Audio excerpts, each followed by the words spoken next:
Welcome back to Lesson 3. Today I would like to discuss with you an aspect of Jesus' teaching about being a disciple and also an apostle. Disciple is a pretty simple word. It just means learner or student. So the people who are following around Jesus during his life, they were learning from him. They were basically his students. Now, he wasn't going around preaching for very long before he was killed.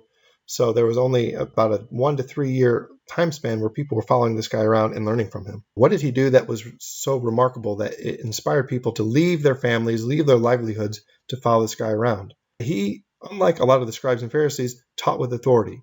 He taught as if he were a higher authority on what God taught than Moses himself. And people were astonished by that, and they were interested in him. And his teaching was so interesting to them that they thought this was the real deal. He was the Messiah. Not only was his teaching unique, but he also worked these healing miracles. So a lot of people would follow him because he cast out demons, because he healed the sick and the deaf and the blind. The witness of his life, this was a man completely unlike anything people had seen before. He led a completely holy life and never sinned. Some people wonder, well, wait a minute, what about the time in the temple when he overturned the tables? I would like to discuss that when we get to that part in the lecture. So just hold that thought until later. Now, all of these things that Jesus has done, he called his disciples to lead a radical life. And by radical, I don't mean like, oh, that's cool, man, that's radical. Radical just means single-minded devotion. We as disciples, he said, if you do not love me more than your father and mother, you are not worthy of me. Well, that is 100% of our devotion to him, right? God deserves our love first, then our family and friends, and then ourselves. Jesus doesn't call us just to trust in ourselves. He tells us that we must trust entirely in God's providence, right? Through the good times and the bad times, we are to put our faith in God's goodwill for us. Providence being simply God's power and care over everything, right? God created the world, he sustains the world, and everything that happens, even the bad things, he uses for good purposes.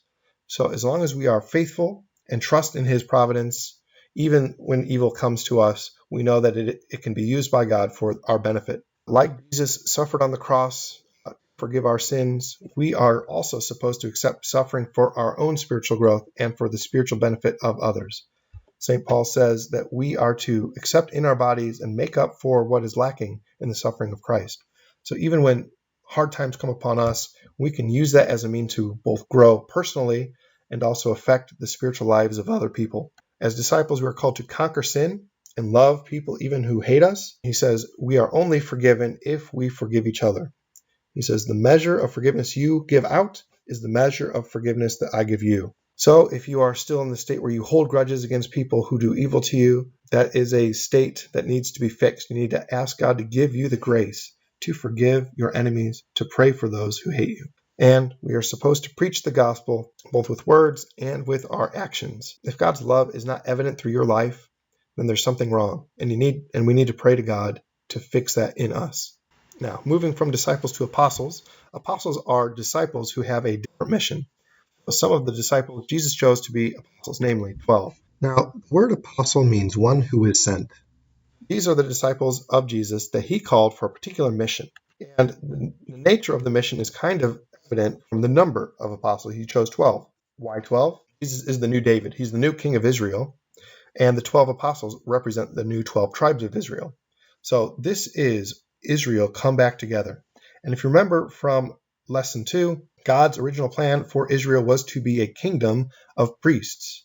So we're supposed to lead and sanctify the other nations through our lives. That is what God now calls the church to do.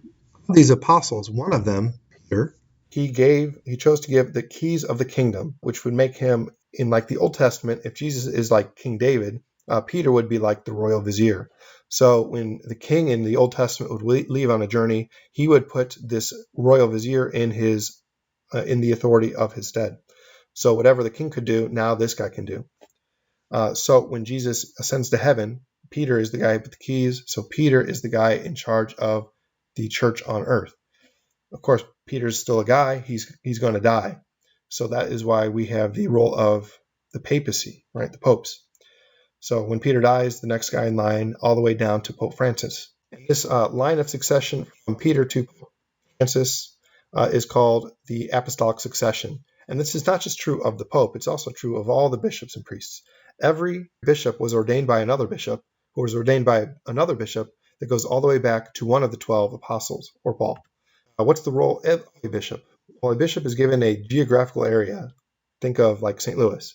And he is called to shepherd the people of that area. And he's assisted by his priests in that area and the deacons.